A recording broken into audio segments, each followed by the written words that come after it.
అధ్యక్ష, ఈరోజు అందరి ఆమోదంతో శాసనసభ డిప్యూటీ స్పీకర్గా ఎన్నికైన మీకు వ్యక్తిగతంగా తెలుగుదేశం పార్టీ తరఫున కూడా మనస్ఫూర్తిగా అభినందనలు తెలియజేస్తున్నా. శుభాకాంక్షలు అధ్యక్ష. సినిమా రంగంలో ఇక్కడే మా మిత్రుడు పవన్ కళ్యాణ్ గారు ఉన్నారు. త్రిపుల్ ఎంత సంచలనం సృష్టించిందో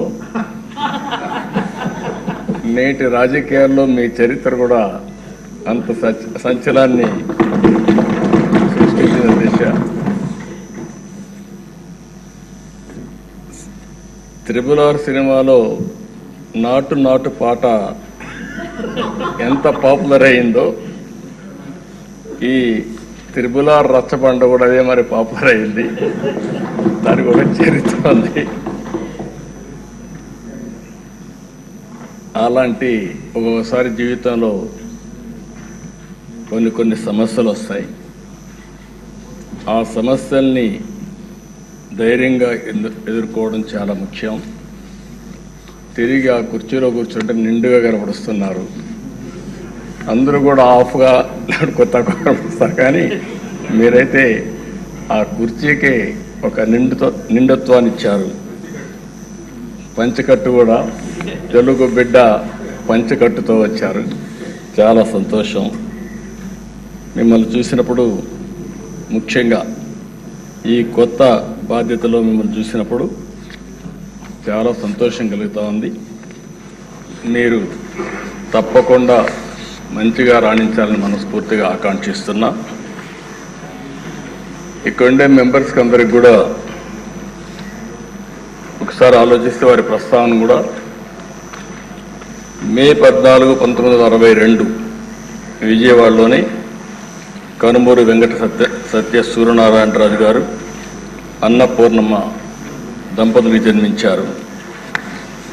ఆయన ఒక పారిశ్రామికవేత్తగా, రాజకీయవేత్తగా గుర్తింపు తెచ్చుకున్నారు. రఘురామకృష్ణరాజు గారు విశాఖపట్నంలోని ఆంధ్ర విశ్వవిద్యాలయంలో పోస్ట్ గ్రాడ్యుయేషన్ చేశారు. డిస్టింక్షన్లో పాస్ అయ్యారు. అప్పటి నుంచి కూడా మీరు ఎక్కడ చూసినా ఉత్సాహంగా మెరిట్లోనే ఉన్నారు. ఆయన మొదటి నుంచి మెరిట్ స్టూడెంట్. ఇండస్ట్రీ కూడా విద్యుత్ రంగంలో, ఎడిబుల్ ఆయిల్స్లో ఇలాంటి వ్యాపారాలు కూడా చేసి గుర్తింపు తెచ్చుకున్నారు. వాళ్ళ కుటుంబానికి కూడా రాజకీయ నేపథ్యం ఉంది. శిరీష్ రాజు గారు, వీళ్ళ తాతగారు, ఆయన జిఎస్ రాజు గారు 1958 నుంచి 64 వరకు ఏపీ లెజిస్లేటివ్ కౌన్సిల్ పదవికి మొట్టమొదటిసారిగా డిప్యూటీ చైర్మన్గా పనిచేశారు. ఇంకో పక్క సిరీస్ ఫార్మా ఎస్టాబ్లిష్ చేశారు అప్పట్లోనే, కానీ కొన్ని కారణాల వల్ల దాన్ని ముందుకు తీసుకుపోలేకపోయారు. కానీ లేకపోయింటే ఈరోజు రిచెస్ట్ మ్యాన్ ఆంధ్రప్రదేశ్లో ఆయనే ఉండేవాడు. అప్పట్లో ఫార్మా అనేది చాలా ముఖ్యం. మన డిప్యూటీ స్పీకర్ గారు 19లో నర్సాపూర్ ఎంపీగా పోటీ చేసి గెలిచారు. అయితే వీరి ఆలోచన, వీరి వ్యక్తిత్వం మామూలుగా ఉండే వాళ్ళకి అడ్జస్ట్ కాలేరు. ఏదున్నా సరే ఫ్రాంక్గా మాట్లాడతాడు. మనసులో కల్మషం ఉండదు. ముందు వెనుక చూడకుండా మాట్లాడుతూ ఉంటారు. ఎందుకంటే ఓసారి ఫ్రాంక్గా ఉండేటప్పుడు కొన్ని సమస్యలు కూడా వస్తాయి. అయితే నేను చాలా రోజుల నుంచి వాటిని దగ్గరగా చూస్తున్నా. ఎక్కడన్నా తప్పులున్నప్పుడు కానీ, ఎక్కడన్నా ఇది ఉన్నప్పుడు కానీ, చెప్పాలనుకున్నప్పుడు కానీ కొండ బద్దలు కొట్టి చెప్పడం వారి మనస్తత్వం. ఓసారి అలాంటి మనస్తత్వమే కొన్ని ఇబ్బందులకు గురి చేస్తుంది. అలాంటి ఇబ్బందుల్లోనే వారు ఎంత టార్చర్ అనుభవించారో ఒక ఉదాహరణ మాత్రం. ఆయన మీరు చూస్తే పోయిన గవర్నమెంట్ ఎప్పుడైనా సరే ప్రభుత్వాలు ఒక సంస్కరణ చేయడం, ఒక అభివృద్ధి చేయడం, లేకపోతే సంక్షేమ కార్యక్రమాలు చేయడం వల్ల ఎక్కడికక్కడ ఒక పాపులారిటీ వస్తుంది. కానీ పోయిన ప్రభుత్వం ఒక టెర్రరిజం, గవర్నమెంటే ఒక టెర్రరిజాన్ని స్పాన్సర్ చేయడం అనేది చాలా దిక్కలు జరగదు. ఏ కొద్ది ఉదాహరణలు మాత్రం మనకు ఉంటాయి. అలాంటి చూసినప్పుడు సొంత ఎంపీ విభేదించినప్పుడు, డిఫర్ అయినప్పుడు కావాలంటే మనం దూరంగా ఉంటాం, అది వేరే విషయం. కానీ ఏ విధంగా ఆయన పైన కక్షగట్టి పనిచేశారో, ఏ విధంగా కుట్రబడినారో మనం ఒక్కసారి గుర్తుపెట్టుకోవాల్సిన అవసరం ఉంది. ముందు బెదిరించారు, భయపెట్టాలని చూశారు, కానీ ఏమాత్రం తగ్గలేదు. ఈయన నమ్ముకున్న సిద్ధాంతం ప్రకారం ముందుకు పోయి మాట్లాడే పరిస్థితికి వచ్చారు. అయితే మనం అందరం కూడా చూస్తే అలాంటి సందర్భంలో ఏకపక్షంగా తన సొంత ఎంపీ మీద రాజద్రోహం కేసు నమోదు చేసి, లేని కేసును నమోదు చేసి, ఆయన ఏమి కుట్రలు చేయలేదు, రాజద్రోహం చేయలేదు, లేకపోతే ఏదో పెద్ద ఇచ్చేసిన సందర్భం లేవు. మనందరూ కూడా తెలుసు. రాజద్రోహం కేసు నమోదు చేసి 2021 మే 14వ తేదీన, మే 14వ తారీఖున ఆయన పుట్టినరోజు. ఆ పుట్టినరోజు ఆయన అరెస్ట్ చేసి పైశాచిక ఆనందం పొందాలనే ఉద్దేశంతో ఆయన అరెస్ట్ చేశారు.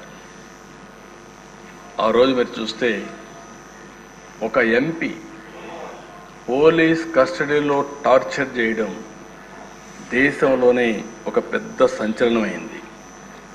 సిఐడి సీనియర్ అధికారులు, ఐపీఎస్ అధికారులు పోలీస్ కస్టడీలో ఒక ఎంపీని ఇలా హింసించిన సంఘటన భారతదేశ చరిత్రలో, నేను కూడా రాజకీయాల్లో 40 సంవత్సరాల నుంచి ఉన్నా, చాలా సంఘటనలు చూశాను. ఇదే మొదటి సంఘటన, ఇదే ఆఖరి సంఘటన నా అభిప్రాయం. నేను ఎప్పుడు చూడలేదు ఇలాంటి సంఘటన, ఎప్పుడు వినలేదు. ఆ రోజు మీరు చూస్తే 2021 మే 14వ తేదీన రఘురామరాజు గారి పైన సమోటోగా కేసు పెట్టారు. ప్రభుత్వాన్ని కూలదోయడంలో భాగంగా కుట్ర చేశారని రాజద్రోహం కేసు పెట్టారు. TV5 ABNతో కలిసి కుట్ర చేశారని ఆరోపించారు. 9 గంటలకు కంప్లైంట్ పెట్టారు, 10 గంటలకు FIR నమోదు చేశారు. మధ్యాహ్నం 2 గంటలకు హైదరాబాద్లో ఇంట్లో ఉంటూ వచ్చి అరెస్ట్ చేశారు. అంటే మీరు గుర్తుపెట్టుకోవాల్సింది, 9 గంటలకు కంప్లైంట్ ఇస్తారు, 10 గంటలకు FIR రిజిస్టర్ చేస్తారు. ఆంధ్ర పోలీసులు హైదరాబాద్కు వచ్చి 2 గంటలకు అరెస్ట్ చేసి అక్కడి నుంచి ఈయన తీసుకొస్తారు.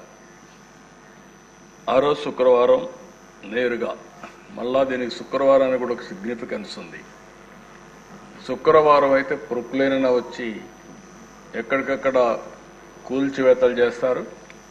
శుక్రవారం కానీ అరెస్ట్ చేస్తే కోర్టు ఉంటుంది కాబట్టి జైల్లో పెట్టొచ్చని ప్రయత్నం చేస్తూ కరెక్ట్గా అదే శుక్రవారం ఎంపిక చేసుకొని ఇక్కడికి తీసుకొచ్చారు.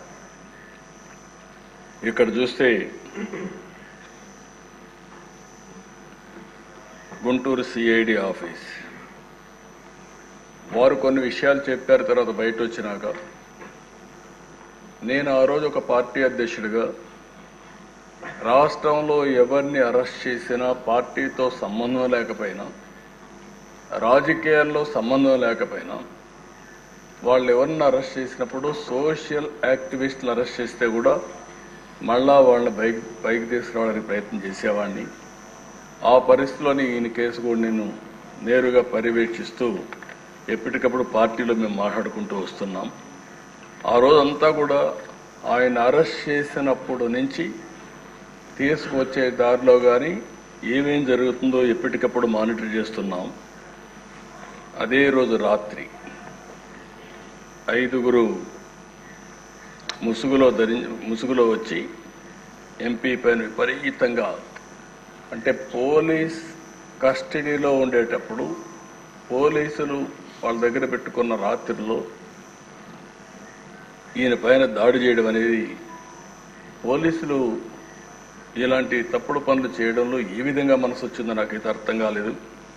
కాళ్ళు కట్టేసి టిపికల్గా లాఠీలు రబ్బర్ బెల్ట్తో 5 దఫాలుగా, అంటే ఆ రబ్బర్ బెల్ట్ కూడా ఆయన చెప్పినట్టు ఆ రోజు నేను విన్నాను. అప్పుడే బైపాస్ కూడా చేశారు. అరికాళ్ల పైన, ఆ కాళ్ల పైన కొడితే అది ఐడెంటిఫై చేయలేదు. ఈవెన్ డాక్టర్స్ ఇది చేసినా కూడా ఐడెంటిఫై చేయలేరనే ఉద్దేశంతో విపరీతంగా కొట్టి రాత్రంతా కూడా ఇది చేశారు. అప్పటికే హార్ట్ సర్జరీ అయింది. గుండె మామూలుగా సర్జరీ అయినప్పుడు కొంచెం ఇబ్బందులు కూడా ఉంటాయి. అలాంటిది మంచం మీద ఎక్కి రొమ్ముల పైన కూడా ఎక్కి విపరీతంగా కొట్టి తీవ్రంగా హింసించారు. వాళ్ళు హింసించిన విధానం మీరు చూస్తే ఎక్కడికక్కడ మంచం కోళ్ళు కూడా కింద నుండే కాళ్ళు కూడా ఇరిగిపోయే పరిస్థితికి వచ్చాయి. మామూలుగా అక్కడ సిఆర్పిఎఫ్ సెక్యూరిటీ ఉంటుంది. అలాంటి సిఆర్పిఎఫ్ సెక్యూరిటీ లేకుండా పంపించేశారు. రాత్రంతా తీవ్రంగా హింసించారు.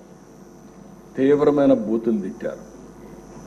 రచ్చబండ పెట్టి ముఖ్యమంత్రి బెయిల్ రద్దు చేయమంటావంటూ కొడుతూ తీవ్రంగా క్షోభకు గురి చేశారు. ఒక సర్కిల్ ఇన్స్పెక్టర్, హెడ్ కానిస్టేబుల్ కాపలా ఉంటారు.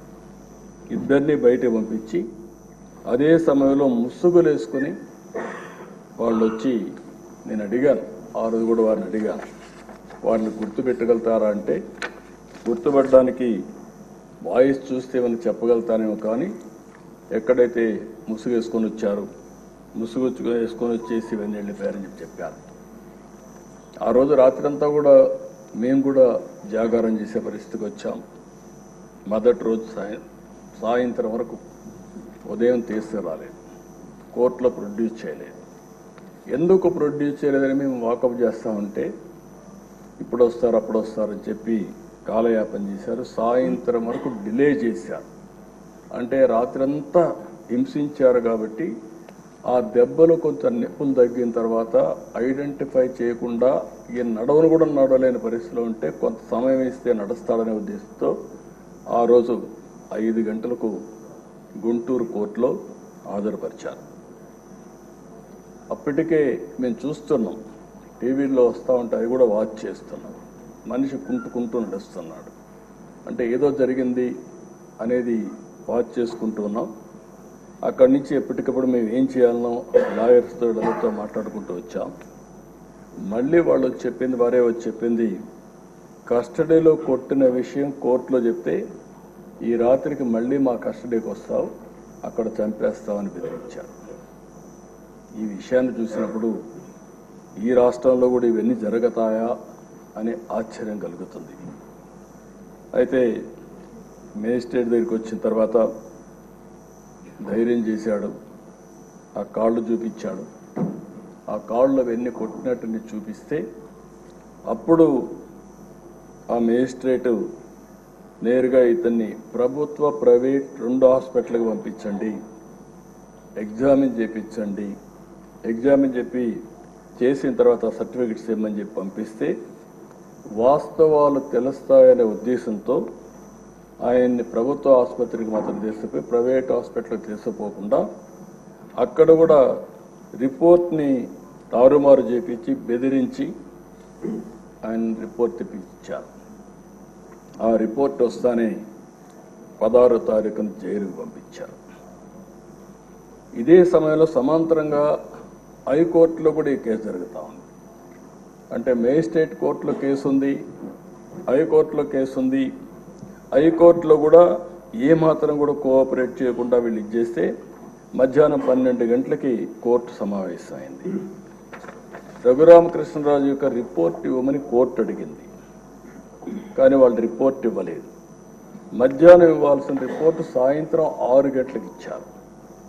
దీంతో హైకోర్టు కూడా ఆగ్రహం వ్యక్తం చేస్తూ రఘురామకృష్ణరాజు గారిని స్వయంగా తీసుకురండి హైకోర్టుకి అని చెప్పారు. ఆయన ఇప్పటికే జైల్లో ఉన్నాడు, ఇప్పుడు మేము తీసుకురాలేమని మొరాయించారు. మరుసటి రోజు 17వ తారీఖు హైకోర్టులో విచారణ జరిగింది. ఇది ఉన్నప్పుడు వారి అడ్వకేటు వారితో కూడా మేము కూడా మాట్లాడి సుప్రీంకోర్టులో వెకేషన్ బెంచ్లకు కేసు వేశారు.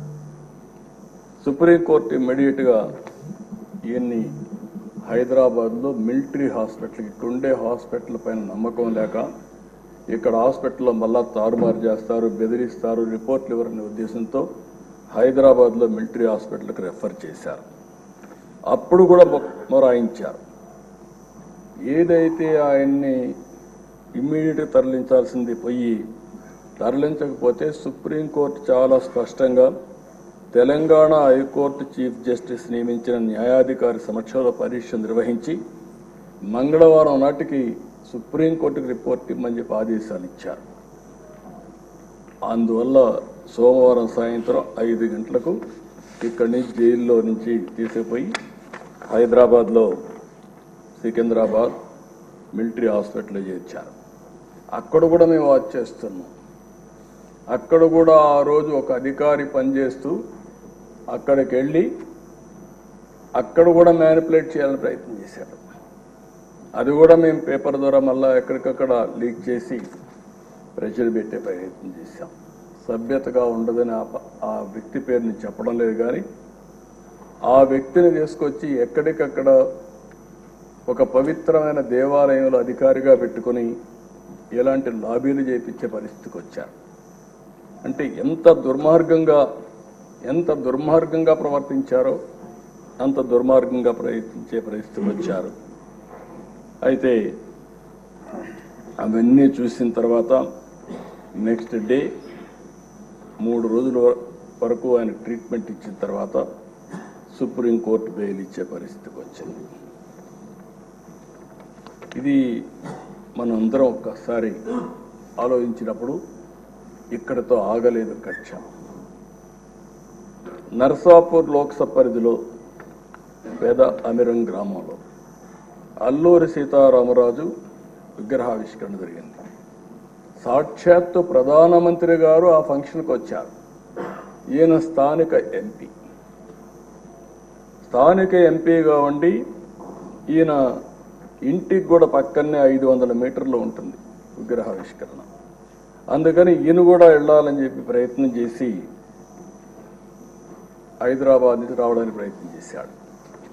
కానీ ప్రయత్నం చేసి పర్లేదు వెళ్ళాలి అనే ఉద్దేశంతో నర్సాపూర్ ఎక్స్ప్రెస్లో టికెట్లు కూడా రిజర్వ్ చేసుకున్నాడు. బేగంపేటకు వచ్చిన తర్వాత దిగేశాడు.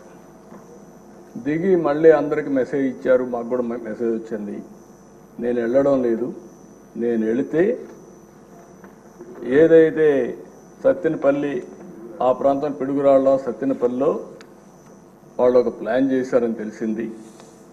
అవసరమైతే భోగిని తగలబెట్టి చంపేయాలని చెప్పి ఆ వార్త తెలిసింది కాబట్టి నేను దిగేశాను, నేను పోవడం లేదని చెప్పి దిగేసి వచ్చే పరిస్థితికి వచ్చాడు. అంటే ఇవన్నీ చూస్తే ఇవి సాధ్యమా, ఇవి జరుగుతాయా అనిపిస్తుంది. కానీ వీరి విషయంలో ఇవన్నీ జరిగాయి. 5 సంవత్సరాలు ఎంపీగా ఎన్నికైన తర్వాత నియోజకవర్గానికి రాలేకపోతే కడాను రచ్చబండ పెట్టి ప్రజలకు జరిగిన విషయాలు జరిగినట్టు చెప్పి ప్రజల ఆదరణ పొందిన వ్యక్తి ఈ రఘురామకృష్ణ. అందుకే నేను త్రిబుల్ ఆర్ సినిమా ఎంత సంచలనమో ఈయన జీవితం కూడా అంతే సంచలనం. ఇంకొక విషయం కూడా మనం గుర్తుపెట్టుకోవాలి. మామూలు వ్యక్తి అయితే ఆ ధైర్యంగా ముందుకు వచ్చేవాడు కాదు. ఒక్కసారి నేను ఎన్నోసార్లు చెప్పాను, కొంతమంది నేరస్తులు నాకు ఇది చూసినప్పుడు ఒకటి గుర్తొస్తుంది. ఇలాంటి చూసినప్పుడు ఇంకా చాలా జరుగుతున్నాయి. అవి చూసినప్పుడు నాకు ఎప్పుడు కూడా దేశంలో ఎక్కడన్నా జరిగిందా అని నేను అధ్యయనం చేశాను. ఇక్కడుండే శాసనసభ్యులు 5 కోట్ల ప్రజలు కూడా అర్థం చేసుకోవాల్సిన అవసరం ఉంది. రెండోది, ఆయన విషయంలోనే కాదు, నా విషయంలో కూడా జరిగిన తర్వాత ఏదైతే నా అభిప్రాయాన్ని ధృవీకరించుకున్నాను. నేను జైల్లో ఉన్నప్పుడు నా రూమ్లో కూడా సీసీటీవీ కెమెరాలు పెట్టి నేరుగా వాచ్ చేయాలని ప్రయత్నం చేశారు ఇక్కడి నుంచి, రిమోట్ నుంచి. అదే ఈయన విషయంలో కూడా ఆయన్ని కొడుతూ టీవీలో సెల్ ఫోన్లో ఆనాటి ముఖ్యమంత్రి చూశారని వారు చెప్పే పరిస్థితికి వచ్చారు. నాకు అది ఆ రోజు నాకు నమ్మశక్యంగా అనిపించలేదు. కానీ నా విషయంలో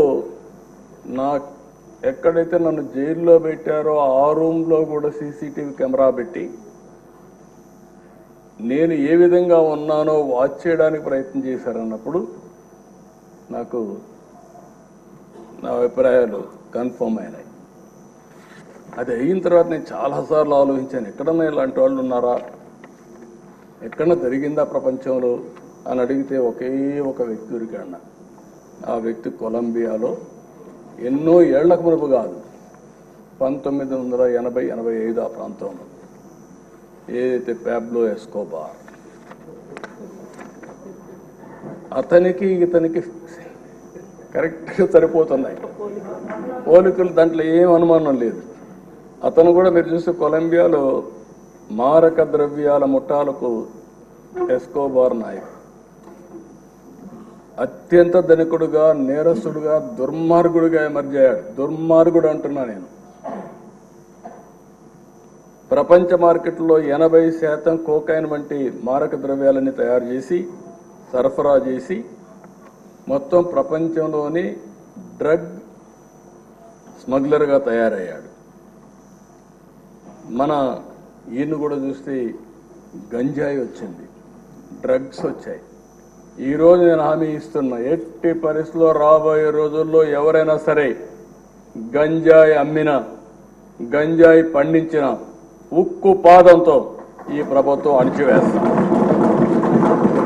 ఒక్కరోజు మాట్లాడా?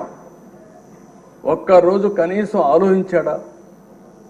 ఎంతమంది పిల్లలు, ఎంతమంది నాశనం అయిపోయారు గంజాయి తీసుకొని, ఎంతమంది డ్రగ్స్ కడెక్ట్ అయిపోయి ఎన్ని ఘోరాలు నేరాలు జరిగాయంటే అన్ని ఘోరాలు నేరాలు జరిగే పరిస్థితి వచ్చింది.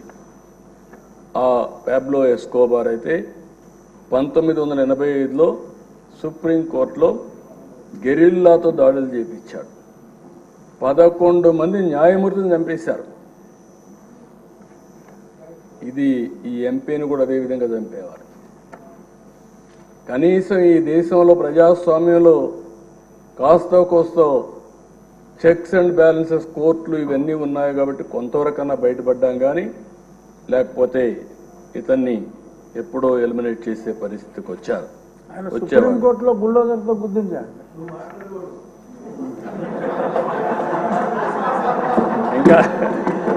ఇంకా అలవాటు కాలేదు.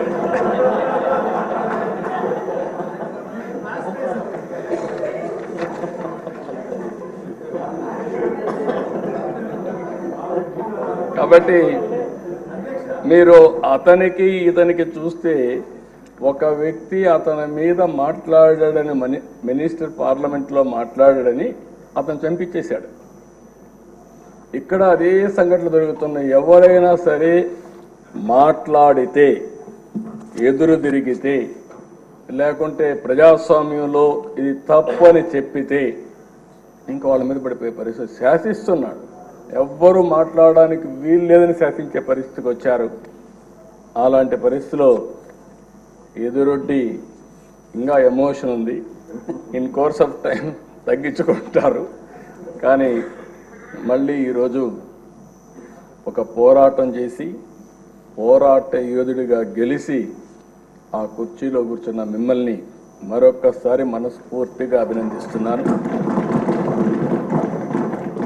ఒక వ్యక్తి చట్టసభకు రావడం అంటే ఎంతో గొప్ప అవకాశం.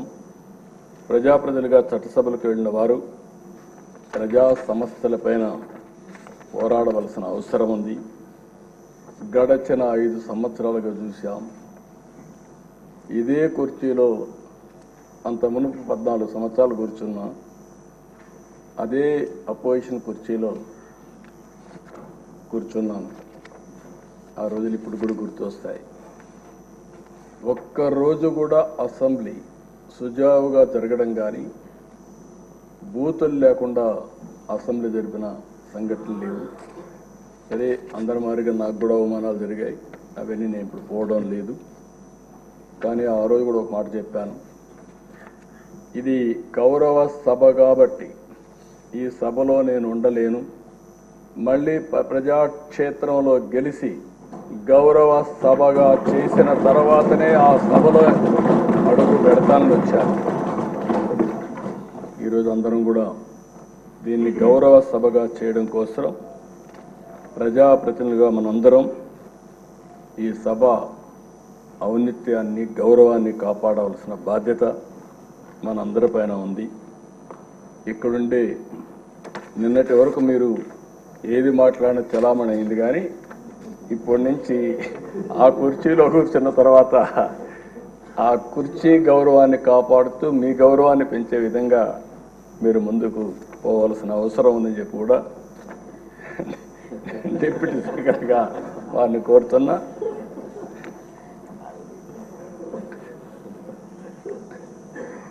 ఇంకొక పక్కన ఎప్పుడు కూడా మనందరం ఒకటి గుర్తుపెట్టుకోవాలి, ఇక్కడుండే వాళ్ళందరం చాలామంది బాధితులు ఉన్నాం. ఇంత మునుపు స్పీకర్ గారు ఉన్నారు. స్పీకర్ గారు ఆ వయసులో ఉంటే ఆయన రాజకీయ అనుభవం కూడా అపారం. 83 నుంచి రాజకీయాల్లో ఉన్నారు. 7 సార్లు ఎమ్మెల్యే అయ్యాడు. అలాంటి వ్యక్తి మీద అటెంప్ట్ రేప్ కేసు పెట్టారు. అంటే ఏమన్నా నాకైతే అర్థం కావడం లేదు. ఇప్పుడు ఆయన అదే బ్యూటీ ఆఫ్ డెమోక్రసీ, ఆయన ఇప్పుడు స్పీకర్. అదే మాదిరిగా ఈయన్ని చంపేయాలనుకున్న ఆయన ఇప్పుడు deputy speaker. Can you imagine this? అందుకే ప్రజల్లో ప్రతి ఒక్క విషయాన్ని వాచ్ చేస్తారు. ప్రతి ఒక్క విషయాన్ని వాచ్ చేసి ఎప్పటికప్పుడు ఒక్కొక్కసారి బయట రాలేరేమో కానీ అవకాశం వచ్చినప్పుడు మాత్రం సరైన నిర్ణయం తీసుకుంటారని చెప్పి కూడా నేను మీకు తెలియజేస్తూ, అహంకారంతో విర్రవీగిన వారికి కాల్చి వాత పెడతారంటారు చూడండి, అదే సరిగా జరిగింది. ఆ రోజు మాట్లాడినప్పుడు వై నాట్ 175 అంటే వై నాట్ 175 కాదు, నీకు ఇచ్చేది 11 అని చెప్పి 11 సీట్లతో గెలిపించారు. ఇంకొక పక్క ఇదే సీట్లో నేను చూశాను, మీ ప్రతిపక్ష స్థానాన్ని తీసేస్తామని చెప్పి హోదా తీసేస్తామని మాట్లాడారు. ఇప్పుడు ప్రజలు ప్రతిపక్ష హోదా కూడా ఇవ్వని పరిస్థితికి వచ్చారు. ఇంకొక పక్కన మనం గుర్తుపెట్టుకోవాల్సింది, ఇవన్నీ కూడా అహంకారం. అలాంటి అహంకారంతో ముందుకు పోతే ఇదే అవుతుంది.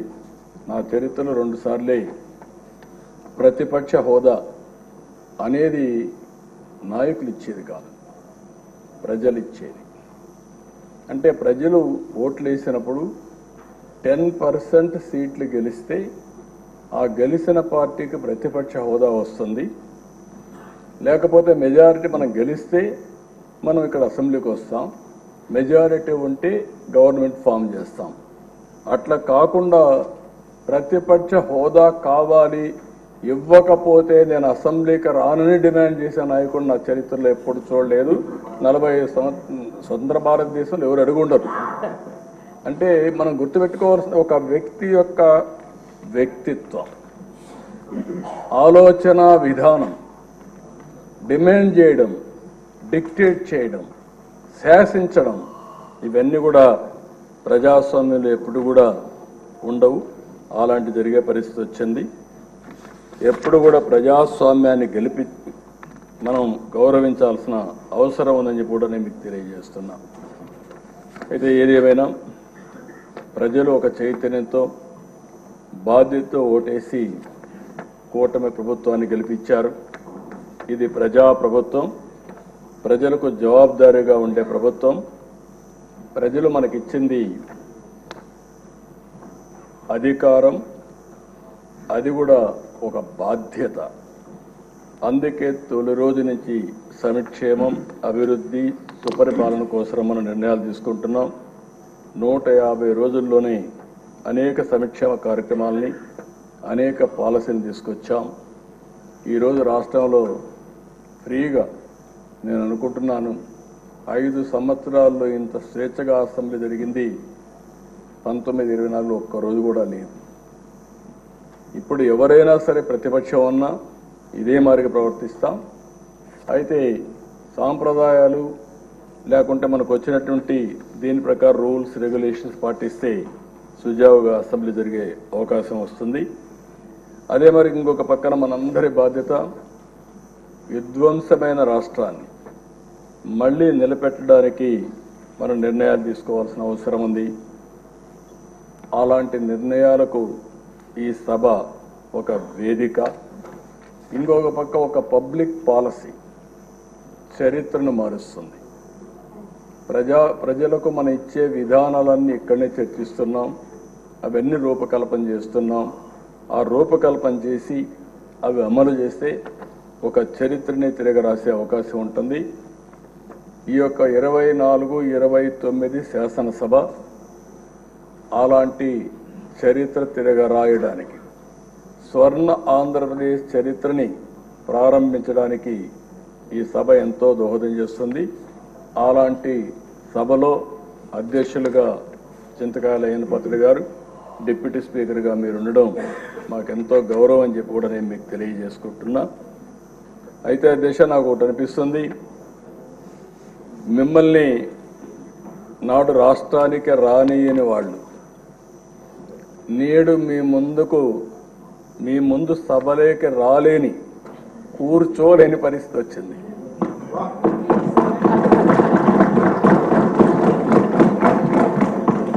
మిమ్మల్ని నాడు రాష్ట్రానికి రానియని వాళ్ళు నేడు మీ ముందు సభలోకి రాలేని, కూర్చోలేని పరిస్థితి వచ్చింది. ఇది దేవుడు రాసిన స్క్రిప్టే.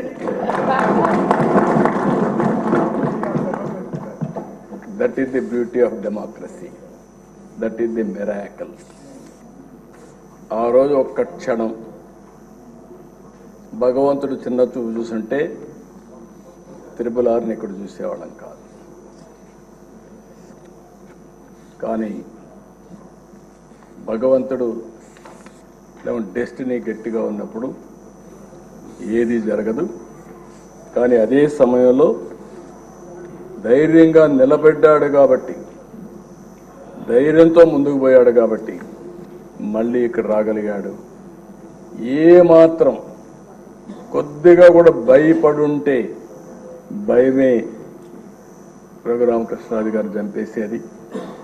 ఆ ధైర్యానికి, ధైర్య సాహసాలకు మారు పేరైనటువంటి రఘురామకృష్ణరాజు గారిని మనస్ఫూర్తిగా అభినందిస్తూ, అలాంటి వాళ్ళు మనందరికి కూడా, మీ అందరికి కూడా చాలామంది యంగ్స్టర్స్కి ఆదర్శం కావాల్సిన అవసరం ఉంది. అది కూడా మీరందరూ గుర్తుపెట్టుకోవాల్సిన కోరుతూ, డిప్యూటీ స్పీకర్ గారు, మీరు ఆ పదవికి వన్నీ తెస్తారని, మన శాసనసభను ఒక సమున్నతమైన సభగా నిర్వహిస్తారని మనస్ఫూర్తిగా ఆశిస్తూ, మనస్ఫూర్తిగా మీకు అభినందన తెలియజేసుకుంటూ, మీ సాహసాన్ని గురించి, ధైర్యాల గురించి రాజీ పడాల్సిన అవసరం లేదు. అదే సమయంలో మళ్ళీ ఒక కోరుతున్నా, ఆ